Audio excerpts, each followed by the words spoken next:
12 dels 14 detinguts s'han passat avui de matí a disposició judicial. Ahir un d'ells va quedar en llibertat, mentre que un altre va declarar a Barcelona i el jutge el va enviar a la presó. Amb aquesta operació, la Guàrdia Civil ha desmantellat la banda de narcotraficants més activa de la zona de Magaluf.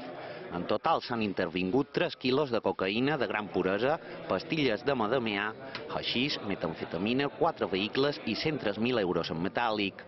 Era una de les que operava més consistent en aquella zona i que duia un parell d'anys estant establert allà. Tenint en compte que malament són ciutadans britànics, molts eren d'arraigo d'aquí, vivien aquí i viuen tot l'any aquí. S'aproveïen de substàncies estupefaents, drogues, i després a través d'etiqueteros i els mateixos es distribuïen als consumidors. Una cadena senzilla.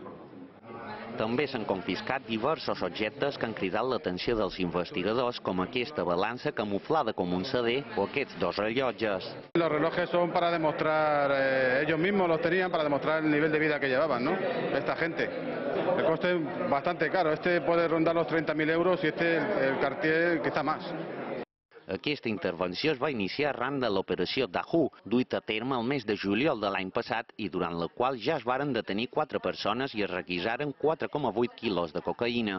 D'aquesta manera, la Benemèrita dona per desarticulada la banda de narcotraficants més important de Calvià.